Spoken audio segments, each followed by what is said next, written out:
Okay, ito po ang inyong Pinoy Firearms Instructor na Gunsmith din naman at welcome po dito sa ating munting YouTube channel. Bago ako bumati at magpasalamat ay gusto ko lang munang basahin ang katanungan ni Fernando Alba. May problema yung kanyang revolver. Ang sabi dito ay, Idol, ask ko lang kasi yung bula ng baril ko, pag tinulak kusang bumubukas kahit di nagagalaw yung release ng lock. Ano ba sira nun? Yung bula, spring or lock? Delikado bang iputok? Pag ganoon, ay siya talagang delikado ito. Wag mo iputok. Basta't ang inyong firearms ay may sira, kahit anong sira niyan, walang may kahit kaunti ang problema niyan o malaki man, wag ninyo iputok. Baka ikapahamak ninyo. Okay, bago natin bigyan ng kasagutan niyan, ay gusto ko lang muna kayong pasalamatan. Unang-una, pasensya na kayo sa aking boses dahil uso na ngayon ng ubo at sipon dito sa Kuwait dahil nagpapalit na ng klima, taglamig na. Okay, maraming salamat doon sa mga nag-share ng ating mga videos, nag-like dahil dumadami yung ating mga subscribers. At lalo tigit maraming salamat doon sa mga hindi nag-skip ng ads dahil nadadagdagan yung ating revenues na tinutulong naman natin yan sa ating mga beneficiaries, anim na estudyante na mga anak na single parent. At maraming salamat sa nagpadala dito sa ating GCash number. Huwag po ninyong tawagan yan para bumili ng baril. Mag-message lamang po kayo dyan para ma-recognize kung kayo may padadalang tulong, kung kayo may binigay na tulong para ma-recognize kayo ng ating YouTube channel. Kaya't maraming salamat kay Sir Noli Peace America sa muli mong pagpapadala. Nag-message na sa akin yung aking anak na natanggap na yung iyong ipinadala na tulong para sa ating mga beneficiaries. At maraming salamat sa iyo. Yung mga ipinadala mo sa ating premiere videos ay nagamit natin para sa mga allowance ng mga bata. Okay, at itong pinadala mo ito ay muli nating ibabahagi doon sa ating mga estudyante. At natutuwa sila doon sa iyong Papa Burger, na palibre na Papa Burger sa kanila. Okay, maraming salamat sa iyo at pagpalain ka ng Panginoon. Bigyan ng mabuting kalusugan at maraming pagpapala para marami ka pang matulungan. Okay, so punta na tayo dito sa ano. Ang problema niyan, ang sabi niya, kahit kumbaga pag itinulak mo itong bula, kahit hindi mo ginagalaw itong release magazine, release cylinder, ibang klase ang release cylinder ito. Yung ibang release cylinder yung tinutulak dito. Yung mga Colt naman, merong hinahatak. Ito naman, nandito ang ano. So, ang problema niyan, papakita ko sa inyo ang problema. Meron niyang center pin dito o yung center plunger dito. Pag yan ay wala ng spring, yan ay maganyan ang mangyayari pag naputol yung spring o nawala yung spring yan. Meron pong spring yan. Paano niyo malalaman na nasira na yan? Aanuhin ninyo yan.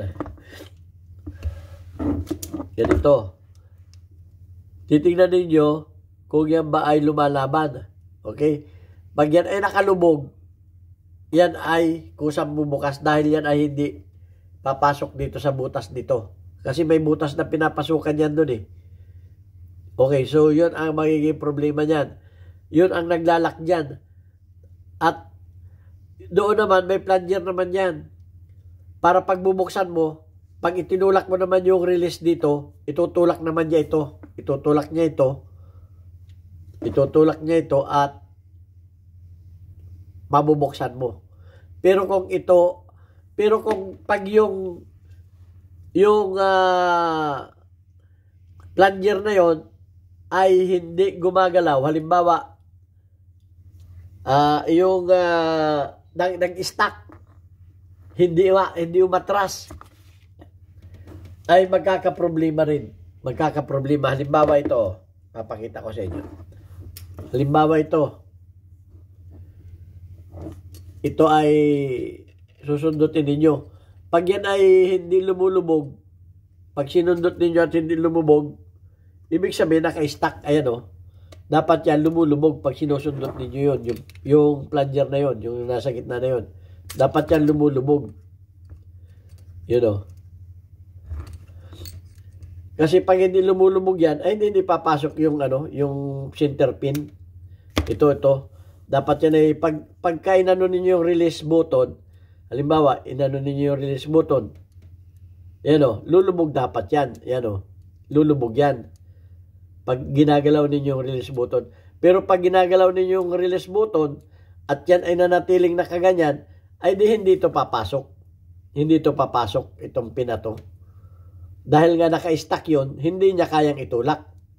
Itutulak kasi niya yun eh. Para lumubog ito doon sa butas na yun at para mag-lock siya. So, dalawa ang sira niyan. It's either na ito ay naputol, ito. It's either na nawala na nasira na yung spring sa loob. Kasi dalawang spring nito sa loob. Ang spring nito sa loob, pag binuksan ninyo, ay isa yung, yung isang spring yan ay yung nagpapabalik nito. Yan, yung isang spring yan. Para yan ay bumalik. At yung spring naman na yun, may maliit na spring yan. Doon sa loob, dalawang spring yan. So, panoorin ninyo yung aking video. May video na ako nito, wag na natin baklasin kasi maghahaba tayo. Ang importante, alam niyo ang problema. Ang magiging problema niyan, it's either na naputol ito or it's either na nasira na yung spring doon. Hindi na ito, kumbaga ito ay hindi na lumalaban na ganyan. Mananatiling nakalubog na ganyan. O either na umistak yung plunger na yun ay umistak. Ayaw na lumubog. Pagka ginalaw ninyo yung release button yan, hindi na, basta ninyo yun umaatras. Hindi na gumagalaw yan. Pag yan ay umistak na nakaganyan, tinan nyo, hawakan ko ito yan. Yan ay lalabas. Hawakan ko yung hawakan ko yung release button para hindi yan naatras. Ay lalabas yan. Ganun ang nangyayari yun. Maaring yun ay naka-stack. Umistak yun. So, dapat buksan ninyo yan. Meron tayong videos niyan kung paano nyo malalaman ang paggawa niyan. Yun, naka-stack na yun. O, pag sinara ninyo, lalabas yan. Dahil ito ay hindi pumasok sa loob. So, yun. Maaring ito ang sira. Maaring ito ay wala ng spring sa loob. Hindi na lumalaban yan. Nakalubog na. Maaring ito ay nakalubog. At maaring ito naman ay naka-stack na nakalutang ito. Ito. So, dalawa lang yan. So, huwag na natin pahabain yan. Yun lang ang nagiging problema niyan.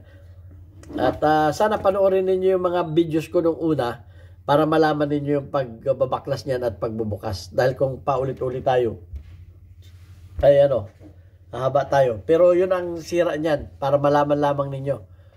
Kaya na ninyong i-DIY yan. Madali naman buksan yan. Basta panoorin lang niyo yung mga luma kong video. Nandun yan. Okay? Ang importante, alam na ninyo ang sira. Dalawa lang ang pagpipilian ninyo. Yung isang nagtanong sa akin, maaring ito ay naputol, baka hindi naputol yan. Baka wala na rin yung spring yan. Akala mo lang ay naputol at nakalubog na yan. Baka nakalubog na yan kasi wala nang spring, hindi na lumulutang. May nagtanong din kasi sa akin yan ay, tapos sabi mo naputol ito. Baka ang nakita mong naputol ay yun, yung plunger na yun. Baka akala mo yun ang naputol, pero ito ay lumubog lang. Dalawa ang nasagot natin ngayon. Kasi kung papalitan daw, buksan mo muna to. Tingnan mo kung may spring. Baka ito'y lumubog. Akala mo yung naputol. At ang akala mong kaputol ay yun. So, ayan. Yung pang isa nating kasagutan doon sa isa nang nagtanong. Nakalimutan ko na kung sino yung isang nagtanong na yun. Okay, so tingnan natin. Baka makita pa natin yung isang nagtanong na yun. Nandito sa bandang una eh. So, dapat nalalaman natin ang So, hindi ko na makita yung isa nagtanong.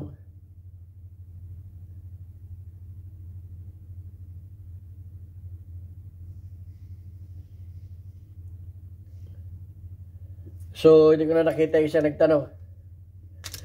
So, ganun ang problema ng inyong mga baril. At mas maganda kasi pinapanood ninyo yung mga luma kong video kasi nandoon yung pagbabaklas natin. Ngayon, tinatanong lang ninyo kung ano nagiging problema. Alam na ninyo. Yun ang sinabi ko. So, tingnan natin yung ating mga community spotlight na lang ngayon. Okay, shout out kay Ragferns, meron kang 85 engagement. Shout out kay Nigas Waray, meron kang 12 engagement. Shout out kay Karim Sapayani, meron kang 40 engagement. Shout out kay Aison Denmar, meron kang 2 engagement. Shout out kay Alfred Molihar, meron kang 41 engagement. Okay, shout out sa mga kababayan ko sa Pinamalayan Oriental Mindoro. Meron na tayo dyan bagong Papa Burger. At sa halaga 40 pesos, buy one take one. Masarap na Papa Burger. Matatagpuan ninyo doon sa dati kong masishop, Alvarez Street, Pinamalayan Oriental Mindoro.